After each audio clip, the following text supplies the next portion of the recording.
We starting the video off with the Birdman hand rub. Can history repeat itself? In this year alone, we're going to be getting 3 minimum FPS shooters coming out that are all heavy hitters. We got Halo coming out this year, Battlefield coming out this year, Call of Duty coming out this year. Now, this reminds me of the time periods between 2009, 2012, 2013, around that time period. Gaming was going crazy. We had Halo doing this thing. We had Gears of War even doing this thing. Battlefield, Call of Duty. There was just a whole lot of stuff. GTA 5 came out in 2013. It was just a whole lot of stuff going on. There was always something to play around, like the shooting sort of genre, I guess you could say. And it's happening again. 2021. We are here. We've seen Halo Infinite multiplayer gameplay. We've seen Battlefield 2042 multiplayer gameplay. And let's just start off with those 2 games. So let's go back up to Halo. The biggest thing about this game right now is that Halo is going to be free to play this year. It's coming out holiday season of 2021. Just overall going free to play for a game of this size has a lot of benefits. So that's going to bring a lot of people to the game. And another thing about it is that it has cross play and cross generation, or cross progression, my bad, for PC and Xbox. So you don't even have to have an Xbox. You can literally play this game on PC and play with your Xbox friends, or vice versa. I'm personally probably going to be playing Halo on PC because I don't have an Xbox right now. Another thing that they confirmed, there's no loot boxes. This came out in, I think, a new little video they put out today. There's in-depth customization. They show some gameplay of that, just how you can like create your character, change their armor and stuff like that, all the different looks, and you can change your vehicles and stuff like that. Just overall good customization. We have a custom map creator, which, you know, Forge, I think has been in Halo for a minute now. Theater mode apparently is coming back.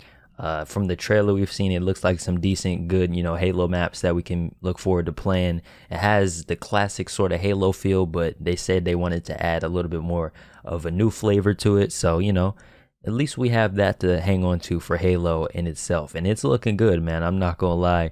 Whether you're a Halo fan or not, it's free to play. So you literally have nothing to lose to hop in and just try it. If you have a PC or Xbox, there you go right there. That's one first-person shooter game that we get this year.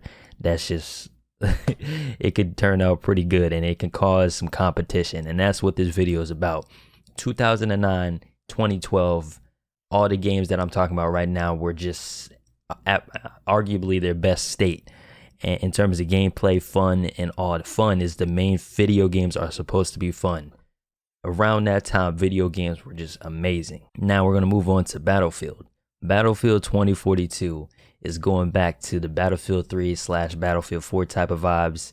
It's modern / futuristic. You know, 2042. It's kind of like Black Ops 2, where it's like not too far into the future, but you know, it's you can foresee it basically. We have 128 player multiplayer matches. The maps look crazy. There's in-game weathering events. We got tornadoes happening, sandstorms happening during the game. I'm actually excited, bro, and it's been a while since I've been excited about a first-person shooter. The server browser feature is on Battlefield, so we don't have to worry about any type of skill-based matchmaking over there. Hopefully, it hasn't been really any skill-based matchmaking on Battlefield, so that's a plus. And we're going to talk about Call of Duty in a minute. And it releases on October. We have an actual release date, October 22nd, 2021 for Battlefield 2042. Man, and so far we haven't seen anything about the new Call of Duty, man. And like I said, I want all these games to do good, like every single, just like like I said, 2009, 2012, 2013, whatever you want to call it. All those games were amazing. You had options. You could play basically whatever you want and have a good time. I want that to come back again.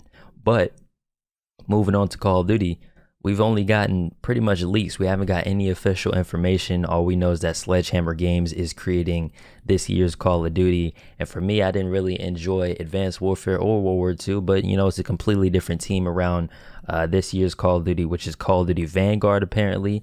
But what COD needs to do, to me at least, to hold, I'm not, you know, speaking for everybody, but to hold my attention this year, they need to adjust their formula completely.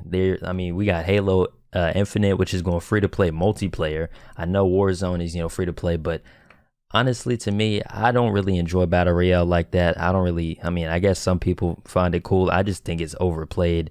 H1Z1 was the only Battle Royale. I guess, would you count Minecraft? Minecraft Hunger Games was the originator of Battle Royale. That's funny enough that I just thought about that. But that's besides the point before I go on a tangent. But I just want a good multiplayer experience again. And if they can make it free to play, that would be big for Call of Duty in itself, because they already charge like $20-$30 per bundle in the store, so they making good off of microtransactions and battle passes. Oh yeah, I didn't even know if I talked about this in Halo Infinite. In Halo Infinite, you only have to buy the battle pass one time in that game, and you have it forever. They're literally for the players. From what they're being serious about this installment of Halo. So, and you know, in Call of Duty, you got to buy the battle pass every single new season. Halo Infinite is going to span between probably a couple years. Call of Duty Vanguard is going to last, what, a year? Maybe, unless they decide to finally take a break. Like people, I know some people, you know, they want Call of Duty every year, but like they need to just take a break, maybe have all the studios. That's besides the point, whatever. Let's just keep talking about Call of Duty Vanguard and what formula I think it should have. They should have connection-based matchmaking over skill-based matchmaking. And the two games I was just talking about, Halo Infinite and Battlefield, that's basically what that's hopefully going to be about. You know, like I said, Battlefield has its own server browser, so that's that. And, you know, skill-based matchmaking really forces the skill-based matchmaking onto it. It'll give you probably the worst teammates and the best enemies most of the time. For me, my experience with it, between Modern Warfare 2019 and Cold War, especially Cold War, oh my goodness, it's just not, that's the thing that makes it just not enjoyable to me. I don't have a problem with playing with, you know, players better or, you know, the same skill levels as me. I know somebody's going to try and comment that or whatever.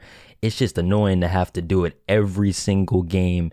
And you like, come on, bro. Like, it's just annoying to have to do it every single game. And it's basically like one-man army when your teammates aren't really doing anything either. So that's what makes it, you know, not fun. But they need to have a better balance between their focus on Warzone and multiplayer, because Jesus Christ, man.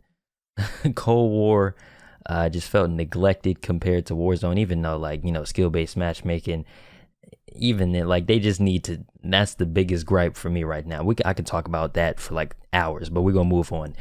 They need to have interesting / consistent content for this Call of Duty, man. A good selection of maps, because like I said, the Battlefield maps are already looking crazy. Halo maps are already looking crazy. And it's a World War II time period. I just like thought about that. They need to do something to blow something out of the water, because I'm not really a big fan of the World War II time period. I feel like it's overdone in gaming at this point. We need modern / futuristic shooters. But, you know, that's my opinion, whatever. But they need a good selection of maps to get people onto that game and stand on that game. Something that can be memorable, because if I can be honest, there's maybe a couple maps from the last couple of Call of Duties that I'll remember a couple years from now, but whatever. Another thing they need to do is not locking everything that they put out in terms of, you know, customization behind the store, and having some cool unlockable content. Remember in Black Ops 3 where we would have even Days of Summer? I don't know if we're even going to have that this year, but remember we used to have community contracts. Just like, it was just so much stuff you can unlock just from playing the game. We need more of that in Call of Duty at this point. And then they need to have clear communication with the community, because honestly, I mean, it's gotten a little bit better, but they just need to be honest about things. Let us know if something's coming out, when it's coming out, how it's coming out. Just be honest, please, bro, because when you just have to guess about certain stuff, it gets kind of annoying. But you know, that should come with competition, because we have 2 other first-person shooter games to go with. We haven't had that option in a minute now.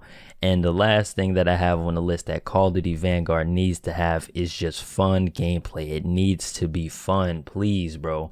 Make a fun game. That's all that I want. And literally 2009 and 2012, that time period can relive itself. History can repeat itself, because Battlefield and Halo, man, it's looking good from what I've seen so far. And this is like I said, the first time in a minute where I'm actually excited about the first-person shooter / shooter genre. And we should be getting a new Gears of War maybe in like the next year or two. And I love Gears of War. You guys still see me playing Gears of War 5. I know Gears of War 4 and 5 aren't like the most popular, but The trilogy, Gears of War 1 through 3, was amazing. We just need every game series to come back and be in its prime again. I know it can happen.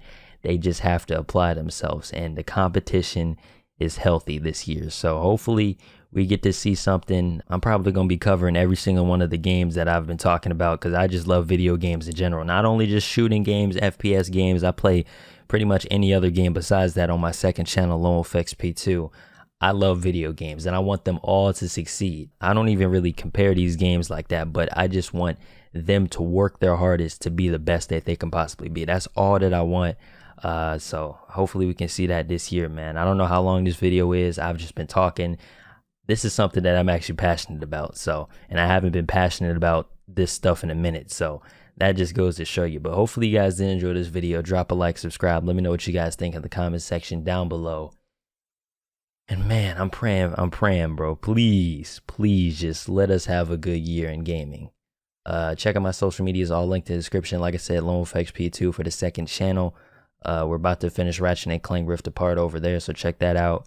And yeah, man, I'll see you guys all in the next one. Peace.